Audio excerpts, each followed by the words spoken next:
On the 17th of May 1498 AD, some sailors landed on the coast of Calicut in the present Kerala state, after which the fate of our country India changed and its story started being written in a different way. Friends, this was the day when European sailor and explorer Vasco da Gama discovered India. Now many people must be thinking that the history of India is thousands of years old. For centuries, the kings of Maurya Empire, Gupta Empire and Delhi Sultanate ruled here. Then how can anyone discover India in 1400 AD?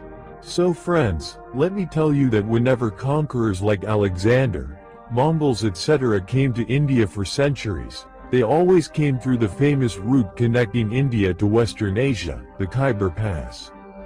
But on the 17th of May 1498, Mother discovered a sea route from Europe to Calicut in the state of Kerala in India, which is actually considered the discovery of India. Friends, let me tell you that at that time India was very famous for its agricultural products, especially for spices like chili pepper, cinnamon etc. Due to which, there was competition between European and Arab countries to trade with India at that time. But at that time, trade with major Asian countries like India, China, Myanmar etc. was done only through land route, which was used only by Muslim rulers and traders, and Muslim rulers did not allow Europeans to trade through that route. But when the Europeans heard about India and its wealth, they became even more eager to reach India. Therefore, to solve the problem of trade route, many European countries started trying to find a sea route between Europe and India. But even after many years of effort, no one could succeed because at that time many kinds of rumors kept flying about the sea in Europe. For example, many people believed that if a boat is taken too far in the sea, then the boat will sink at the end of the sea. That is why some sailors did not travel very long distances by sea. But then in the 1960s, Vasco da Gama, born in the Portuguese city of Sines, discovered the sea route to India and started a new era of trade for Europe and forever etched his name in the pages of history. How did the successful search for India begin? Friends, Vasco da Gama was born in Silas, Portugal around the 1960s. His father was also a good sailor and used to do sea exploration. Vasco da Gama spent his entire childhood with his father in a sailor and traveling environment. Then in 1480, Vasco da Gama followed his father and joined the Portuguese Navy. But they learned an advanced method of navigation and long sea voyages. Then at that time King Henry of Portugal, he was also known by the name. He provided financial assistance and protection to many successful sea voyages and discoveries in North and West Africa, due to which many sailors used to try to find new islands.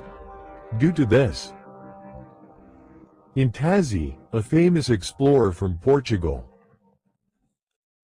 after traveling to the southern tip of Africa, he had discovered that the Indian Ocean and the Atlantic Ocean were connected.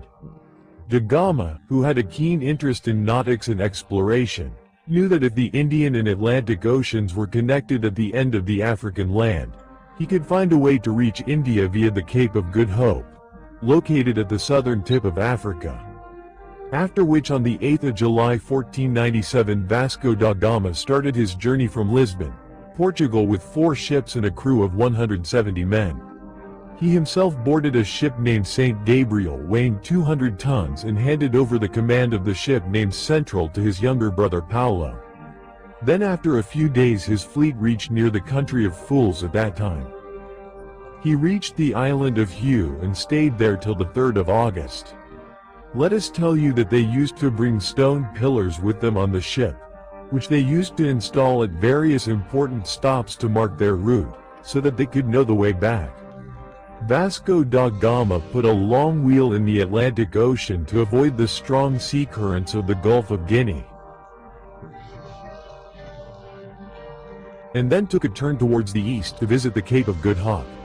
This was his first major success in the discovery of India.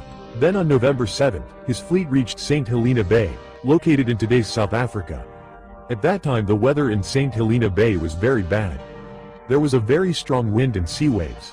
due to which Vasco da Gama's crew could not proceed further until the 22nd of November. But even after a few days when the weather became good, Vasco da Gama could not proceed further.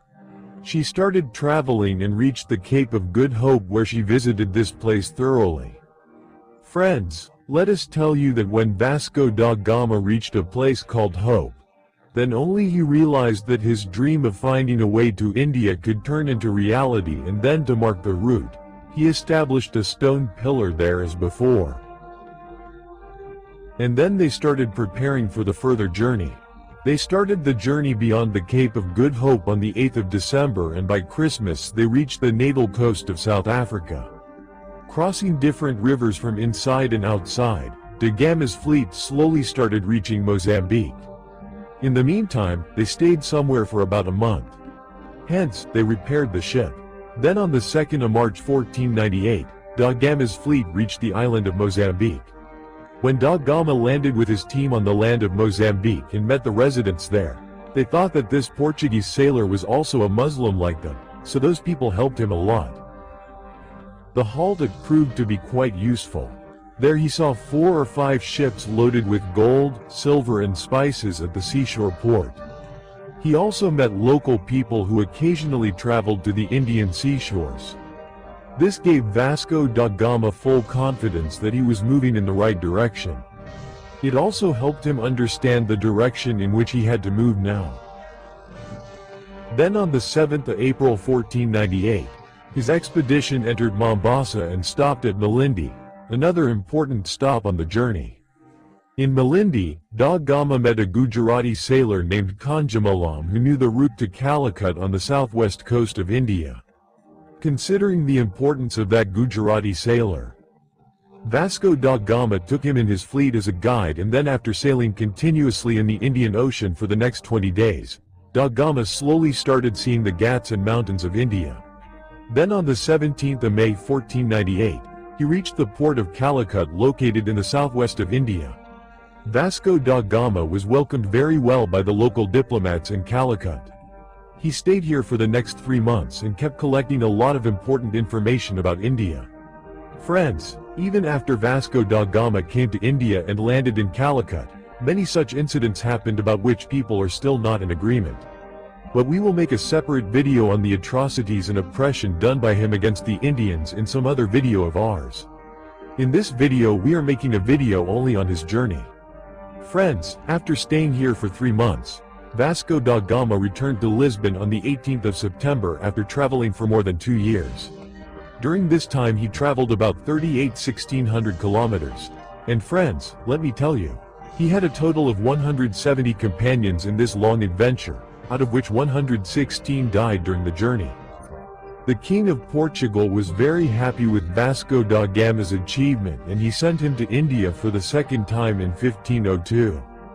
Historians believe that when he returned to his country Portugal with various types of Indian spices and silk, he earned 4 times more money by selling spices than the money spent on the journey.